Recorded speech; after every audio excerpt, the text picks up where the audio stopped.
stāsts būs par bērnu kora kustību Latvijā. Par to, kā tā radusies un kā turpinās šodien. Kas mudina mūsdienu bērnus un pieaugušos uzturēt un attīstīt skolu dziedāšanas tradīciju? Un kad īsti meklējams tās aizsākums? Ir tāds teiciens, 2 reiz vienā upē neiekāpsi. Tomēr mēs laika upē ierakstīsim 1866. gadu un iebridīsim dziesmu avotos.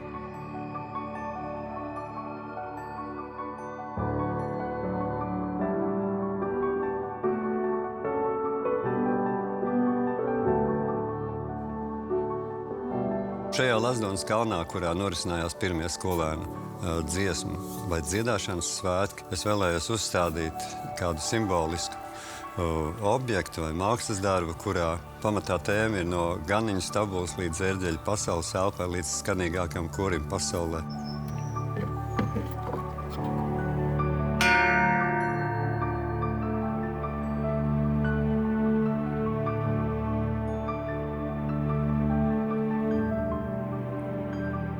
Jānis Vibulis iet skolā Madonā, dzied skolas zēnu korī un pošas uz 13. Latvijas skolu jaunatnes dziesmu un deju svētkiem. Sekosim mazā korista dziesmu ceļam. Mēs taču nedrīkst, mēs esam latviešu, mēs taču nedrīkstam aizmirst savus tradīcijas. Mums ir tik daudz kultūra vēstures bagātības, un ja mēs to nezināsim un neparādīsim jaunatnē, tā jau nav kā neņem pretī, bet vajag ar sirdī dot to. Un ja mēs ar sirdī to nedodam, tad tas paliek tā, it kā jau dara to, it kā viss tas ir, bet tu dvēseli vajag klāt. Jā.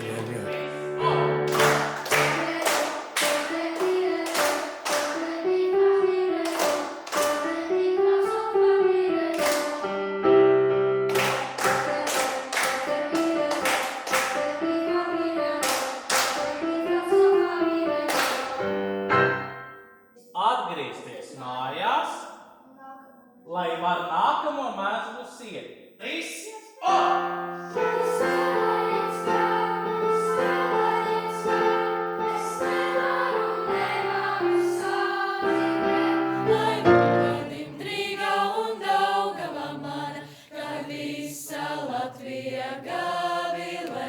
Laikam katrā vietā, katrā skolā, katrā pilsētā ir ļoti svarīgi cilvēki, kuri rada šo gaišo apkārtni, kur rodas kori, kur rodas citi mākslinieciskas pašdarbības kolektīvi, kur skolās ir tradīcijas dziedāt, dejot. Un personības loma, šo cilvēku ideālu loma ir izšķirīga, kāpēc kaut kur tas ir vairāk, kaut kur tas ir mazāk. Un, manuprāt, bērni visur būs vienādi atvērti. Kaut tikai būtu skolotāji un citi gudri cilvēki, kas viņiem iet pa priekšu un ņem viņus līdzi. Otra rokā, līdz svētdienai. Bet kādi toreiz? 1866. gadā bija bērni, kas draudzēs un pagastu skolās apmācīti dziedāja pirmajos koros. Ieskatāmies bērnu un pusauģu portretos no etnogrāfa Jāņa Krēsliņa folkloras ekspedīcijām 19. gadsimta beigās Vidzemē. Bērnu loma patiesībā bija ļoti liela tajā, lai ģimene varētu izdzīvot. Jo bērnu uztvēra būtībā kā strādnieku, kā palīgu saimniecībā. Un tiklīdz bērns varēja veikt kaut kādus saimniecības darbus mājās, tā viņu arī tajos darbos iesaistīja. Vai nu viņš gāja ganos, sākot jau ar 6 gadu vecumu, ja tu esi pietiekami spēcīgs, varbūt nedaudz vēlāk, ap 10 gadu vecumu, tev principā tavs galvenais pienākums ir strādāt. Un tad, kad ir jau faktiski beidzies tuvojas rudens un pienākusi ziema, un kad lopi vairs uz lauka netiek laisti ganīties, tad tu vari iet arī skolā. Un tā sistēma darbojās ļoti ilgi, jo mācības bija pakārtotas tam, kāda bija zemnieka dzīve kopumā. Bet atgriežoties pie 1866. gada, tas vēl ir laiks, kad tas viss tikai sāk veidoties, viss šī pagasta pašpārvaldes sistēma un arī tā zemnieku pašapziņa veidojas un attīstīsies. Tas viss tūlīt būs, bet tas ir tieši tas lūzuma moments, tas slieksnis, kad ir pārēja no vecajiem laikiem uz jaunajiem.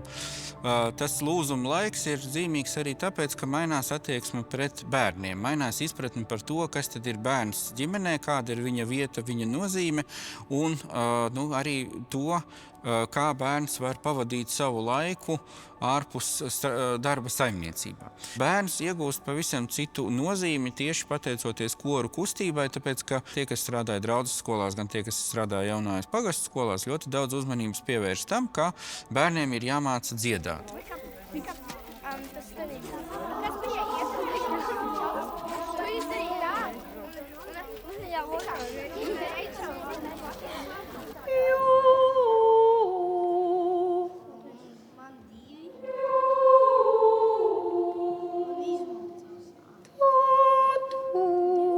Lai tagad nav pa zemu jau pēdējā skaņa. Tī, tī.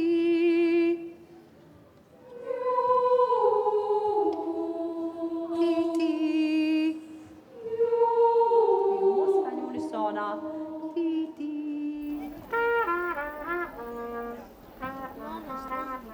1866. gada 18. jūlijā šajā dievnamā šeit pat notika īpašs dievkalpojums. Te tāpat bija piepildīts ar bērniem, bija dziedāšana, un tas viss bija pateicoties kādu vīru neatlaidībai, kas rūpējās par bērniem, par dziedāšanu. Un tas bija laiks. Svētkus sarīko mācītāja Rudolfa Gulekas vadībā. Tos apraksta tā laika prese, mājas viesis un ceļa biedrs. Par tiem novadā runās paaudzēs.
Kas pamudina uz dziedāšanu? Jums droši vien ir kādreiz tāds mirklis, kad gribās kaut ko uzdziedāt.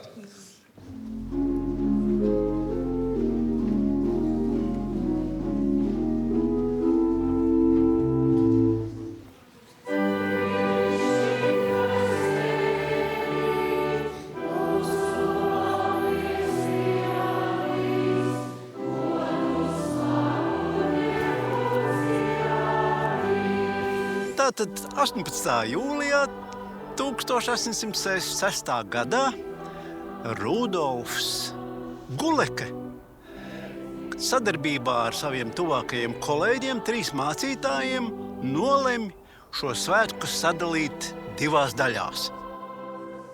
Zēnu koru kustības aizsācējs Latvijā diriģents Jānis Ehrenštreits seko Madonas novada kultūras vēstures pētnieku Arta Kunsāra, Jāņa Bērziņa, Ivara un Ineses Mailīšu ceļam atrast un iezīmēt īsto vietu Lazdonas notikumam latviešu koru vēstures lapas pusēs.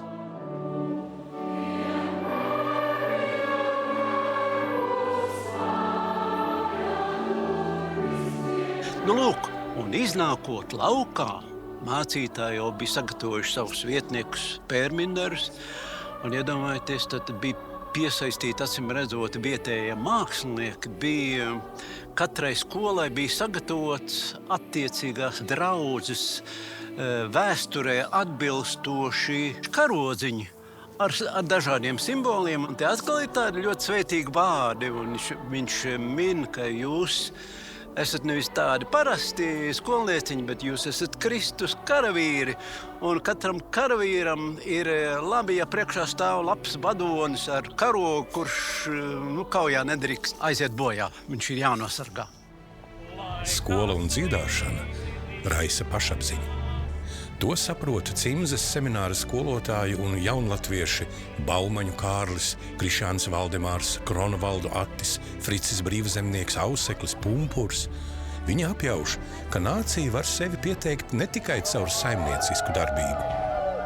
Dziedāšana koros ir jauns, līdz šim nepieredzēts spēks, kas aizsāk nacionālās identitātes, nācijas veidošanas laikus. Top dziesmas un dzejas latviešu valodā.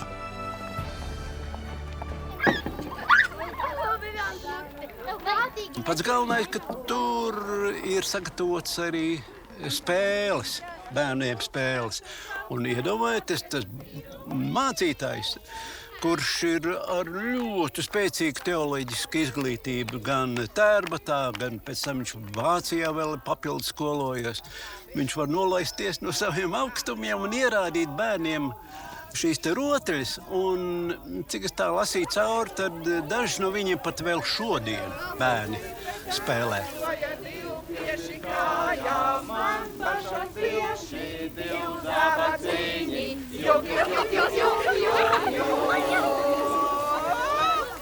Pirmo reizi arī parādās tāds elements, ka bērni tiek par to arī uzcienāti. Viņiem tiek tur kriņģeļu un dzērienu un tā tālāk. Smēģis, lai paēda, kas nedzēris, lai paēd.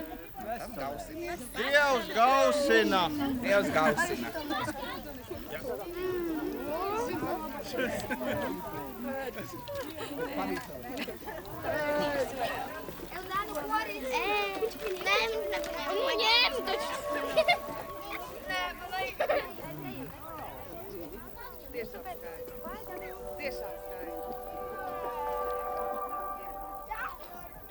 Es vispār, ja godīgi, nevaru iedomāties ceļu vispār dzīvē un kur nu vēl bērnībā bez dziesmas, jo man šķiet, ka mūzika ir vispār skaistākais, kas mums ir dots, un tādā veidā cilvēks var gan iepazīt pats sevi, gan pasauli, gan sajust to kopību, kas ir mums Latvijā.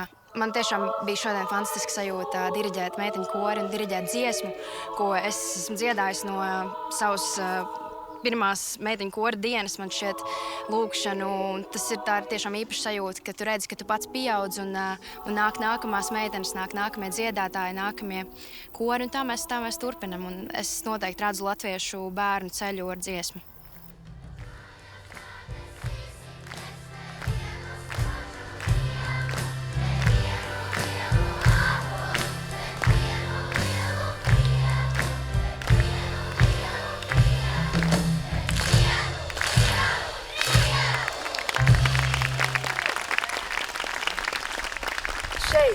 Mācītāju mužā tika rīkoti pirmie bērnu dziedāšanas svētki.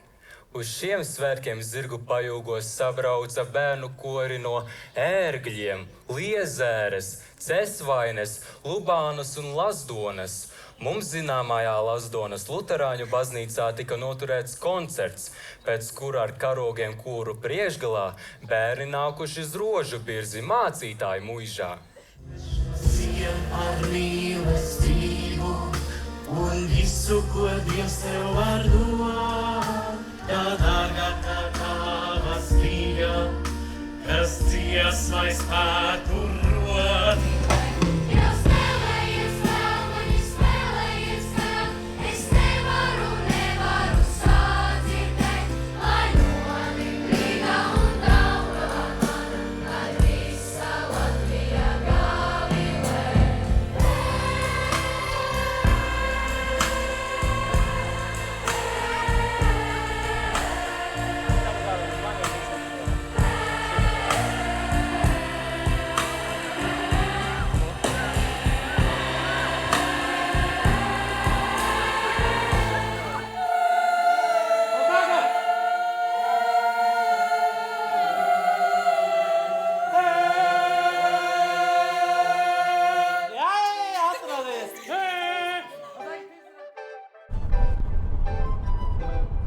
Dziesmu svētku laiks ir mazā korista pieaugšanas laiks mūzikā un dziesmā. Rīga dimd, arī Jāņa un citu koristu balsis Rīgu dimdinās.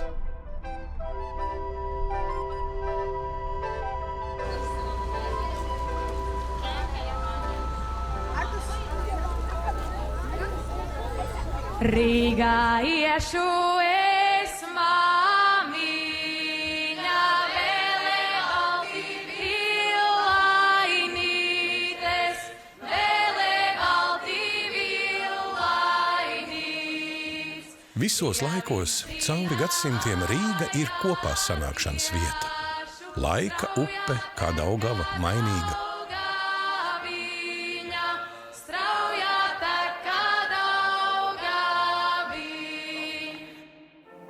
Ir 1960.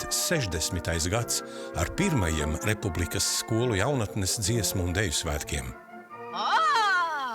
Cik tu šodien esi grezni terpies? Es dodos uz Republikas pirmajiem skolu jaunatnes dziesmu un deju svētkiem. Vai, cik interesanti! Ņem mani līdzi! Nu, protams! Braucam! Braucam! –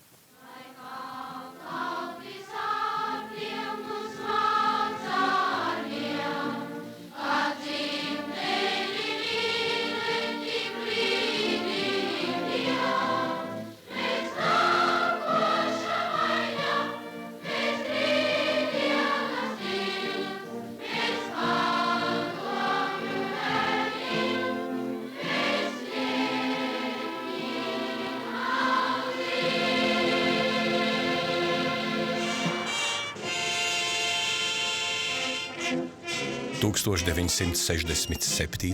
gadā sako otrie padomi Latvijas skolu jaunatnes dziesmu un deju svētki. Tā padomi laikos sāk skaitīt šos svētkus. Tomēr vai Lazdonas bērnu svētki nebūtu pelnījuši ierakstīties laika upē kā pirmie skolēnu dziesmu svētki?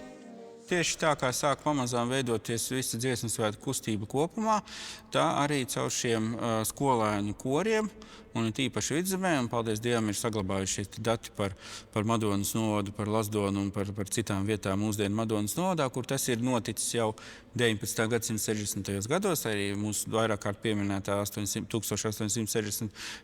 gadā, un tāpēc mēs varam ar pilnu pārliecību teikt, ka tas tiešām ir stāsts par to, kā ir sākusies skolēnu dziesmu svētku kustība, bez kuras nebūtu arī tā saucamo lielo dziesmu svētku, ja pieaugušo koru dziedātāju, kurus mēs visi gaidām ik pa 5 gadiem, ka tie notiks tagad Rīgā un jaunajā estrādē, un tos tiešām gaida kā tādus tautas svētkus visas nācijas līmenī, tad tas viss sākas ar tiem mazajiem darbiem, ar to sīko sēkliņu, kas tad tiek iesēta auglīgā augsnē un kas sākas ar šiem pirmajiem skolēnu koru salidojumiem, ar šo skolēnu koru pulcēšanu, ko dara, protams, vietējie skolotāji, kas to visu organizē, jo tieši tāpat kā mūsdienās ir jādomā, kur tie bērni dzīvos, kur viņi pavadīs laiku, kas viņus ēdinās, kā viņi dzīvos, kamēr viņi piedalīsies kora dziedāšanā, jo tā ir vesela sistēma, vesela industrija, lai tas viss darbotos arī tīri tehniski.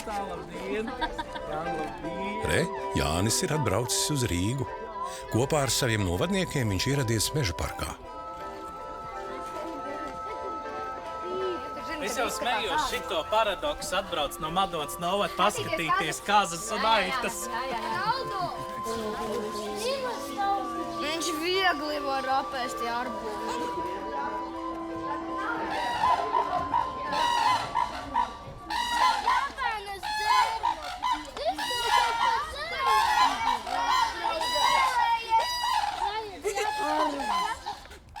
Jānītis ne tikai zooloģiskajā dārzā pēta Japānas dzērves, viņš arī sajutīs to, kā elpo un skan paša balss sidraba birzī. Es nezinu, vai Latvijā ir iespējams kaut kur vēl augstāk un tuvāk patiesībā tam visam nonākt.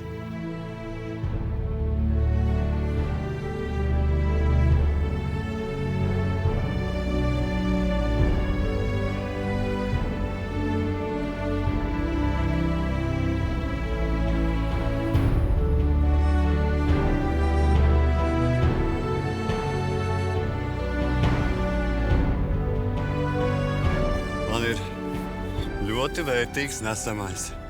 Un es viņu nesu uz kāpnēm, tur, kur dziedātāji dzied, lai parādītu, kā izskatās dziesmu kalns, kurš sastāv no mūsu tautas dziesmām, no pirmā pakāpiena, kas saucējs vilcējs, locītājs, dziedāja savas pirmās dziesmas, daži toņi, bet tur arī visas Latvijas gudrības tika izstāstīts. Un joprojām viņas neko daudz jau nav mainījušās. Sidraba Birzī tad arī mēs ievietosim Latviju dainas.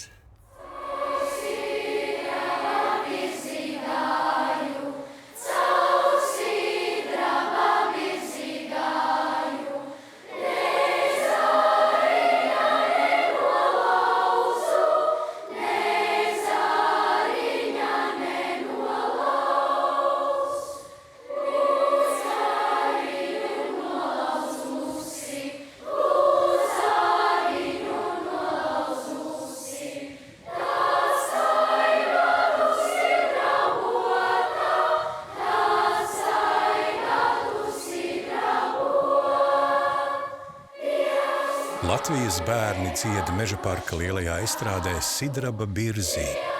Svētā latviešu tautas kopā sanākšanas vietā, kur katram ir loma, katram ir savs pienesums tautas kultūras vērtībām.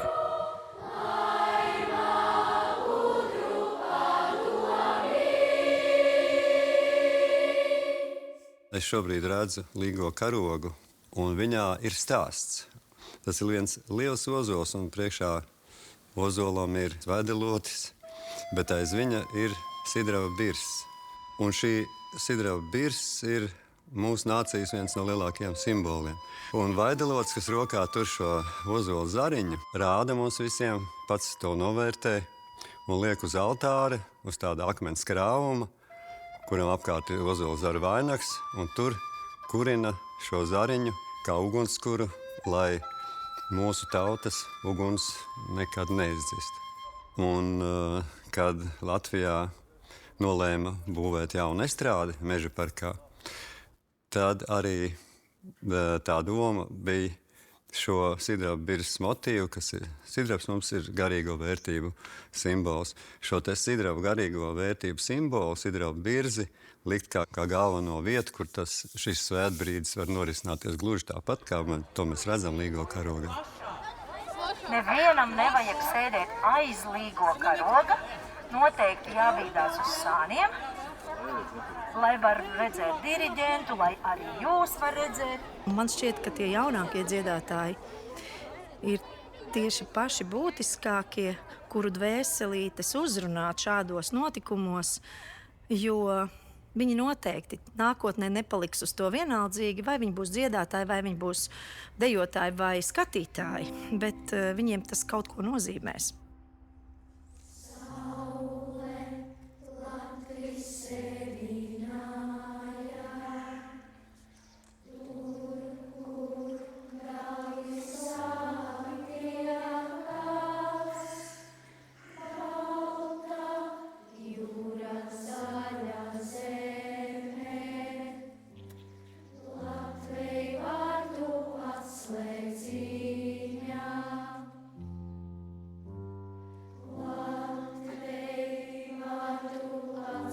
Saule, pērkons, Daugava.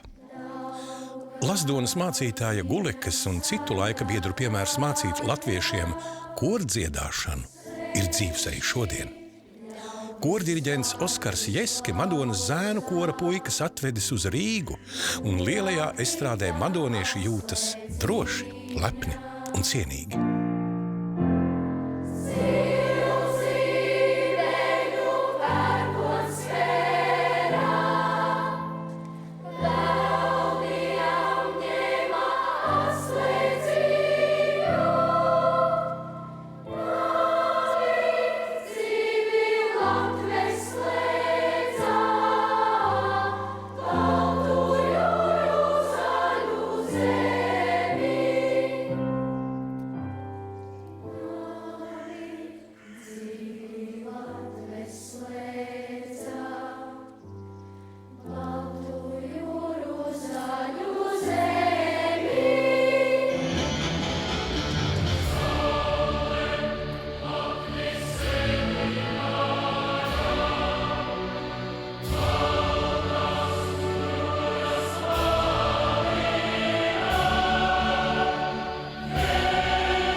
Agrāk bieži kaut ko labu un skaistu apzīmējot tika lietots vārds daļi. Un grāmatās raksta virsdiriģenti, komponisti par daļu dziedāšanu. Mūsdienās mēs vārdu skaisti lietojam bieži, bet vārdu daļi diezgan reti. Un tad man patika lasīt Jāņa Ehrenštreita rakstā, kas pagājušā gadā tika izdot Dziesmu svētku grāmatā, kur bija visi šie citāti ar vārdu daļi. Man šķiet, tas ļoti atbilst tādas iekšējas būtības, dvēseles daļošanai, dziedāt, uzvilkt tautas tērpu.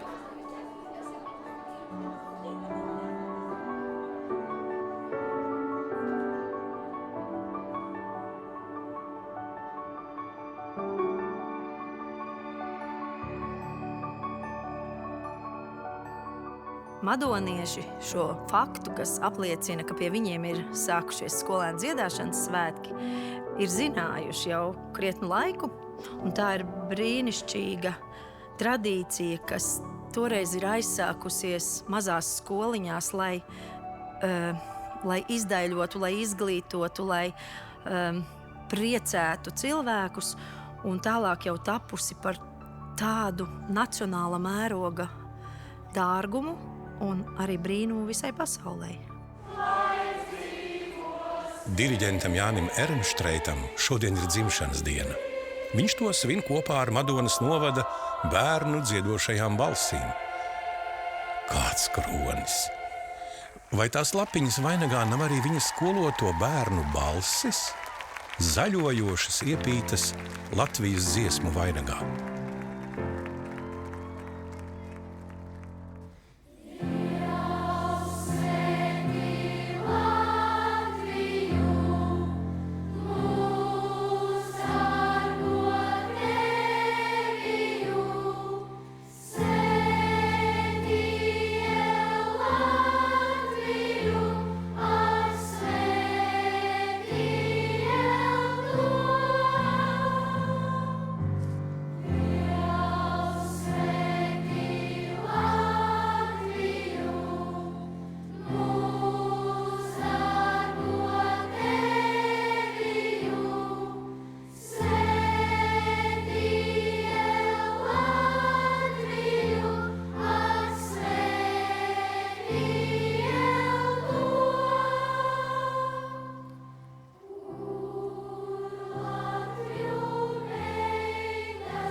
Lai kurā vietā un laikā dziedu kori latviešu valodā, tas ir dzīves tautas spēks, paaudzēs pārmantots un tālāk nodots daļums un stiprums. Dziesmu avoti Latvijā.